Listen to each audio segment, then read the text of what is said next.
Selamat pagi teman-teman dan salam sejahtera untuk kita semua. Kembali lagi bersama saya Maria Gurit Firawati Anul. Dan video kali ini saya akan menjelaskan tiga topik. Yang pertama yaitu partai politik, demokrasi, dan HAM. Oke, yang pertama saya akan menjelaskan partai politik. Yang pertama, pengertian partai politik. Partai politik merupakan sumber hidup atau lifeblood dari partai politik modern. Partai politik juga merupakan elemen yang sangat sentral dalam demokrasi. Tak ada negara demokrasi tanpa kehadiran partai politik. Hal ini menjadi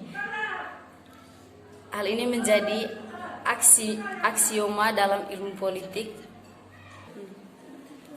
Hal ini menjadi aksioma dalam ilmu politik bahwa suatu negara dapat disebut demokratis apabila terdapat partai-partai politik, sebab kehadiran partai politik berarti ada pengakuan penguasaan akan hak warga negara untuk berbeda pendapat. Partai politik merupakan menentukan siapa-siapa yang menjadi pemimpin mereka, yang nantinya dapat menentukan kebijaksanaan umum atau public policy. Partai politik merupakan salah satu ukuran dalam suatu masyarakat atau negara yang menganut paham demokrasi. Partai politik bukan merupakan satu-satunya ukuran suatu negara demokrasi. Syarat yang tidak kalah pentingnya adalah partai-partai disebut dapat berkompetisi secara bebas dalam suatu pemilihan umum atau pemilu. Pemilu yang bebas merupakan cermin dari masyarakat yang demokratis. Pemilu merupakan penghubung antara prinsip kedaulatan rakyat dan praktik pemerintahan oleh sejumlah elite politik. Dengan pemilu yang bebas, kedaulatan rakyat diakui dan dijamin sehingga terbentuk susunan pemerintah yang demokratis. Selain itu, bagi partai politik yang memenangkan pemilu berhak untuk membentukkan eksekutif atau pemerintahan. Jadi, partai politik pada hakikatnya merupakan organisasi yang terdiri atas sekelompok orang yang memiliki cita-cita, orientasi, kepentingan serta tujuan yang sama dengan usahanya untuk memperoleh dukungan rakyat dalam rangka menerjemahkan program-program yang telah ditetapkan bersama dengan berusaha meraih kekuasaan sehingga dapat mengendalikan dan mengontrol pelaksanaan pemerintahan. Yang kedua, fungsi partai politik di Indonesia. Partai politik memiliki fungsi utama yaitu mencari dan mempertahankan kekuasaan guna mewujudkan program-program yang disusun berdasarkan ideologi. Adapun beberapa fungsi partai politik di Indonesia memiliki 5 fungsi berikut. Yang pertama, sebagai sarana pendidikan politik bagi anggota dan masyarakat luas agar menjadi warga negara Republik Indonesia yang sadar akan hak dan kewajibannya dalam kehidupan bermasyarakat, berbangsa dan bernegara. Yang kedua, sebagai sarana penciptaan iklim yang kondusif bagi persatuan dan kesatuan bangsa Indonesia untuk kesejahteraan kemasyarakatan. Yang ketiga, sebagai sarana penyerap, penghimpun, dan penyalur aspirasi politik masyarakat dalam merumuskan dan menetapkan kebijaksanaan negara. Yang keempat, sebagai sarana partisipasi politik warga negara Indonesia. Yang kelima, sebagai sarana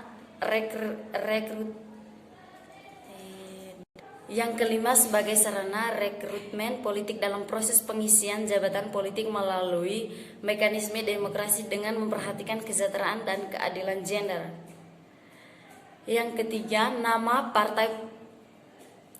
partai politik yang diakui di Indonesia beserta tahun berdiri dan ketua partainya. Yang pertama, Partai Nasional Demokrat atau Nasdem. Partai ini didirikan pada tahun 2011 dan diketuai. Yang ketiga yaitu nama partai politik yang diakui di Indonesia beserta tahun berdiri dan ketua partainya. Yang pertama, Partai Nasional Demokrat atau Nasdem. Partai ini didirikan pada tahun 2011 dan diketuai oleh Surya Paloh. Yang kedua, Partai Kebangkitan Bangsa atau PKB. Partai ini didirikan pada tahun 1998 dan diketuai oleh Muhaimin Iskandar. Yang ketiga, Partai Keadilan Sejahtera atau PKS. Partai ini didirikan pada tahun 1998 dan diketuai oleh Dr. Salim Segaf Ajufri. Yang kelima, Partai Demokrasi Indonesia Perjuangan atau PDIP. Tahun berdirinya partai ini adalah pada tahun 1973 dan diketuai oleh Megawati Soekarno Putri. Yang keenam, Partai Golongan Karya atau Golkar. Partai ini didirikan pada tahun 1964 dan diketuai oleh Airlangga Hartarto. Ulang tadi. Yang keenam, Partai Golongan Karya atau Golkar. Partai ini didirikan pada tahun 1964 dan diketuai oleh Airlangga Hartarto.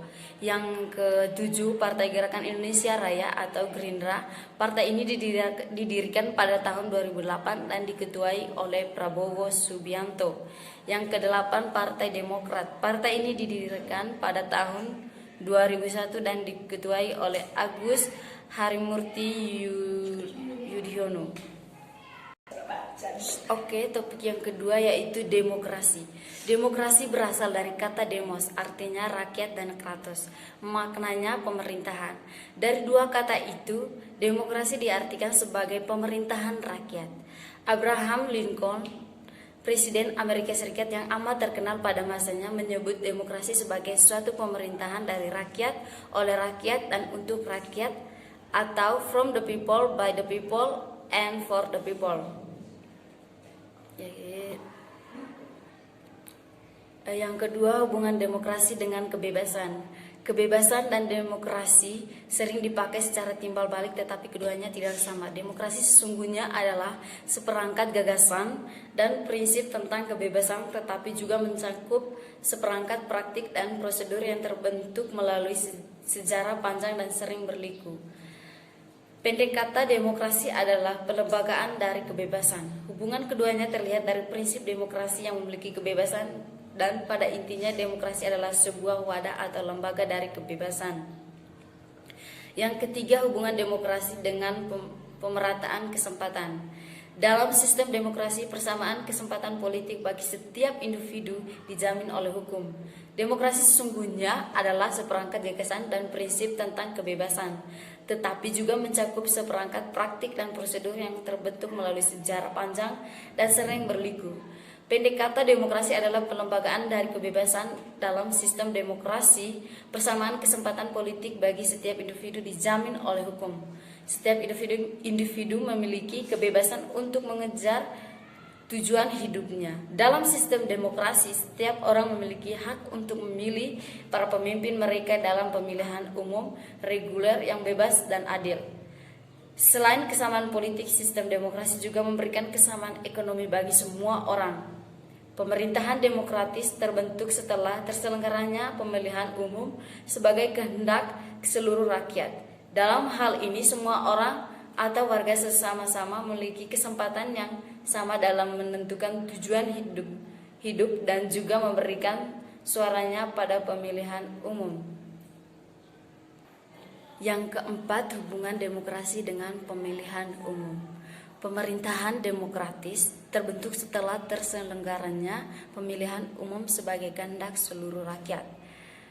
Pemilihan merupakan institusi pokok pemerintahan perwakilan yang demokratis. Wewenang pemerintah hanya diperoleh atas persetujuan dari mereka yang diperintah. Menurut Jean Kirkpatrick, pemilihan demokrasi bukan sekedar lambang, tetapi merupakan pemilihan yang kompetitif, berkala, inklusif atau luas, dan definitif, di mana para pengambil keputusan utama dalam pemerintahan dipilih oleh warga negara yang menikmati kebebasan luas untuk mengkritik pemerintah dan menawarkan alternatif. Yang kelima, hubungan demokrasi dengan partai politik.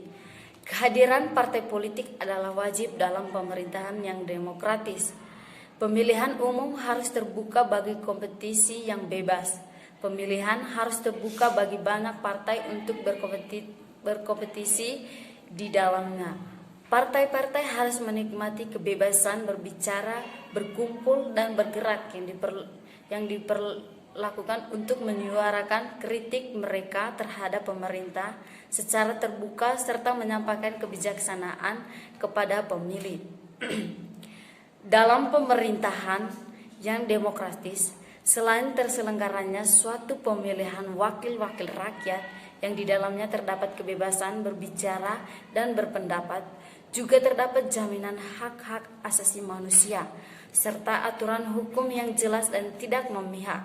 Dalam kehidupan demokrasi, partisipasi politik masyarakat dalam hal ini orang per orang sangat dihargai dan kebebasan untuk berpolitik dijamin. Yang keenam yaitu kriteria negara demokrasi. Ada beberapa kriteria negara demokrasi. Yang pertama yaitu effective participation. Dalam hal partisipasi efektif, sebelum sebuah kebijakan digunakan oleh asosiasi, seluruh anggota harus mempunyai kesempatan yang sama dan efektif untuk membuat pandangan mereka diketahui oleh anggota-anggota lainnya sebagaimana seharusnya kebijakan tersebut dibuat. Yang kedua yaitu voting equality. Ketika tiba saatnya dibuat keputusan tentang kebijakan, setiap anggota harus memiliki kesempatan yang sama dan efektif untuk memberikan suara dengan ketentuan seluruh suara harus dihitung sama. Yang ketiga, enlightened understanding. Pemahaman yang cerah mengandung maksud bahwa dalam batas waktu yang rasional, setiap anggota harus memiliki kesempatan yang sama dan efektif untuk mempelajari kebijakan alternatif yang relevan dan konsekuensi yang mungkin. Yang keempat, control of agenda. Dalam hal pengawasan agenda, setiap anggota mempunyai kesempatan eksklusif untuk memutuskan apa dan bagaimana permasalahan yang dibahas dalam agenda. Pencakupan orang dewasa berarti semua atau paling tidak sebagian besar orang dewasa yang menjadi penduduk tetap seharusnya memiliki hak kewarganegaraan penuh yang ditujukan oleh 4 kriteria proses demokrasi tersebut. Yang ketujuh, kriteria negara pemerintahan demokrasi modern. Suatu negara demokrasi modern dengan pemerintahan representative government dapat dikatakan memenuhi kriteria demokrasi jika yang pertama adanya proteksi konstitusional, yang kedua adanya kekuasaan peradilan yang bebas dan tidak memihak, yang ketiga adanya pemilihan umum yang bebas, yang keempat adanya kebebasan untuk menyatakan pendapat dan berserikat, yang kelima adanya tugas-tugas oposisi dan adanya pendidikan sivis. Yang ketiga yaitu topiknya hak asasi manusia. Yang pertama, konsep dari HAM. Hak asasi manusia atau HAM merupakan bagian integral dari sebuah negara demokrasi. HAM ada bukan karena diberikan oleh masyarakat atau atas kebaikan negara, melainkan hadir berdasarkan harkat dan martabat manusia. HAM masuk ke dalam ruang-ruang hukum, politik, ekonomi, sosial maupun budaya. HAM tidak hanya menjangkau jenis kelamin laki-laki dan perempuan, tetapi juga umur, muda maupun tua, etnis, kesukuan, ras, dan agama. Pendek kata, tidak ada ruang, waktu, dan materi yang tidak bersinggungan dengan HAM.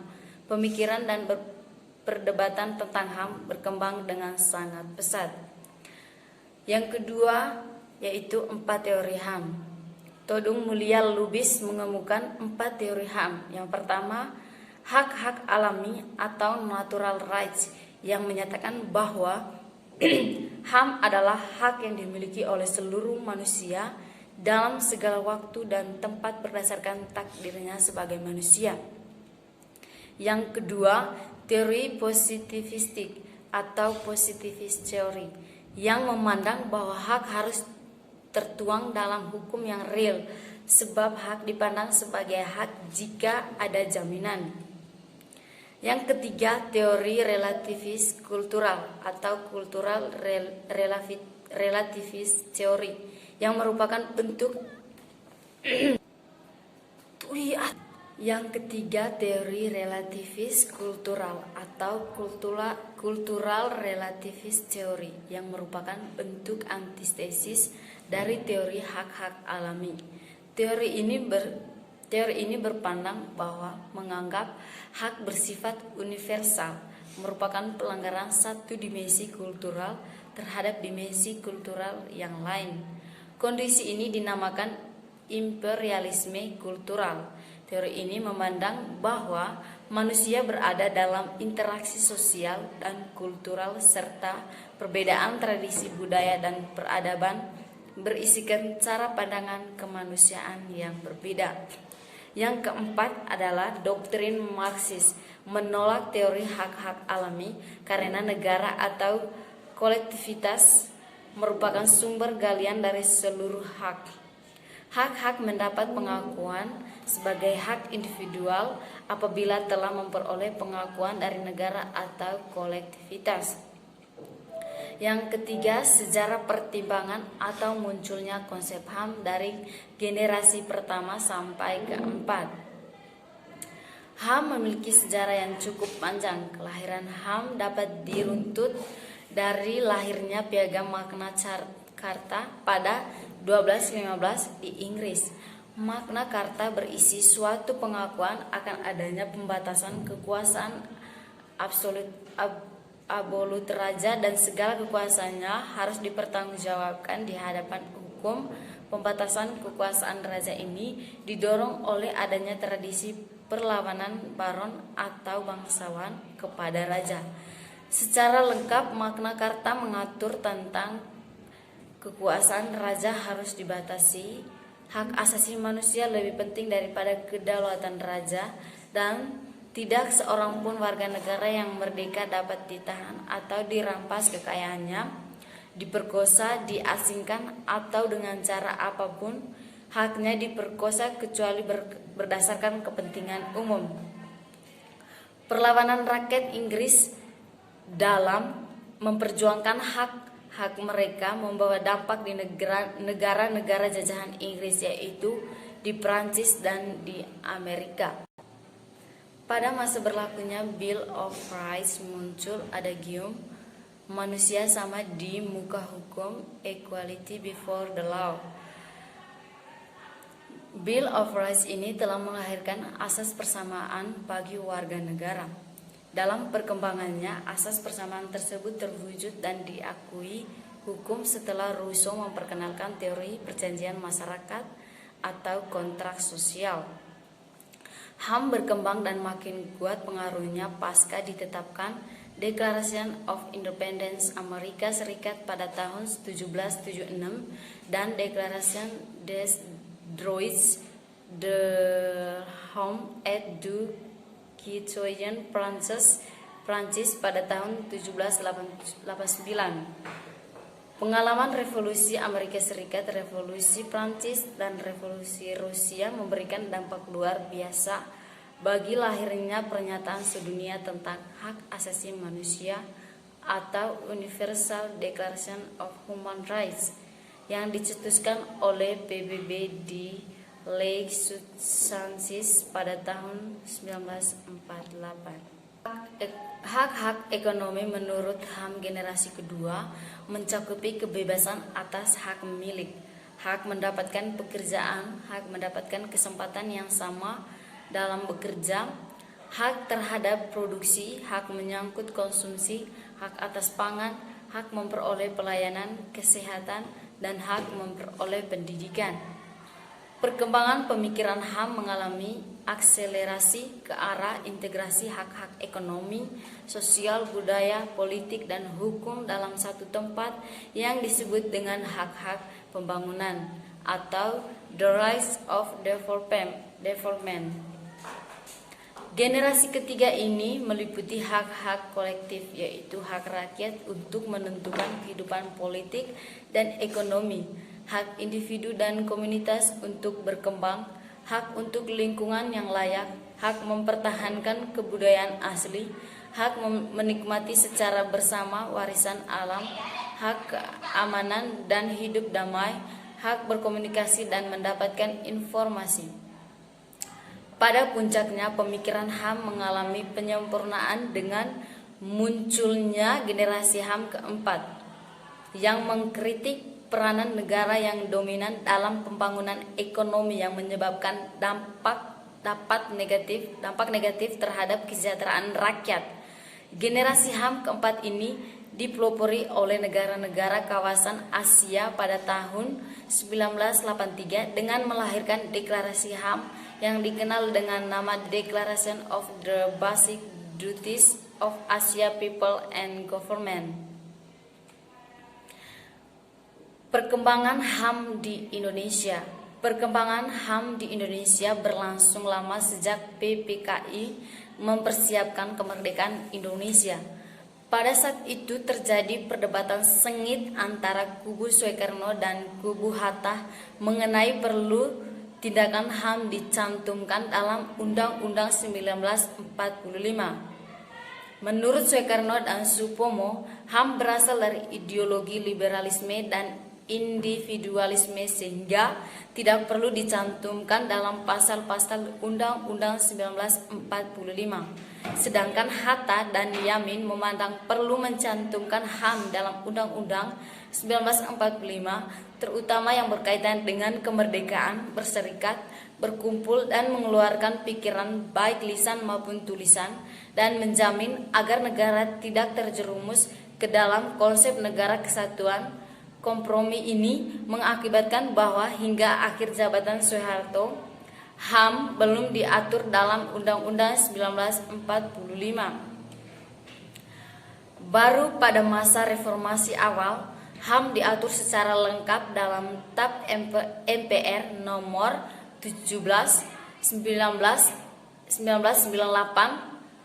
Pandangan hidup dan kepribadian bangsa Indonesia menempatkan manusia pada keluhuran, harkat dan martabat makhluk Tuhan Yang Maha Esa dengan kesadaran mengembang kodratnya sebagai makhluk pribadi dan makhluk sosial tentang hak asasi manusia. Bangsa Indonesia menjunjung tinggi dan menerapkan HAM sesuai dengan Pancasila sebagai pandangan hidup.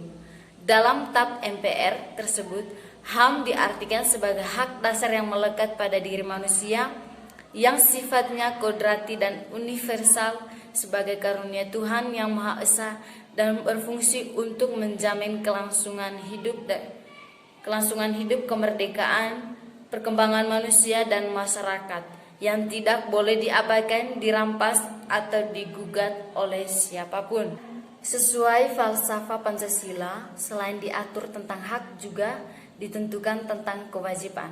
Dalam pasal 34 TAP MPR disebutkan bahwa setiap orang wajib menghormati HAM orang lain dalam tertib kehidupan bermasyarakat, berbangsa dan bernegara. Pada tahun 1999, DPR bersama Presiden telah menetapkan Undang-Undang HAM itu Undang-Undang Nomor 39 Tahun 1999. Undang-undang tersebut mengatur HAM secara lengkap dalam 106 pasal, lebih lengkap daripada ketentuan TAP MPR Nomor 17 Tahun 1998 yang hanya mengatur 44 pasal. Selain itu, Undang-Undang Nomor 39 Tahun 1999 mengatur tersendiri HAM wanita dan HAM anak yang di TAP MPR tidak diatur secara khusus. Adanya Komisi Nasional HAM yang secara khusus diatur dalam undang-undang tersebut merupakan bukti keseriusan pemerintahan dalam menjamin dan menegakkan HAM. Oke teman-teman, itu saja pembahasan tentang 3 topik tadi, yaitu partai politik, demokrasi, dan HAM. Saya sudah menjelaskan. Semoga materi yang telah saya bahas itu dapat menambah wawasan teman-teman dan sangat bermanfaat untuk teman-teman. Sekian dan terima kasih.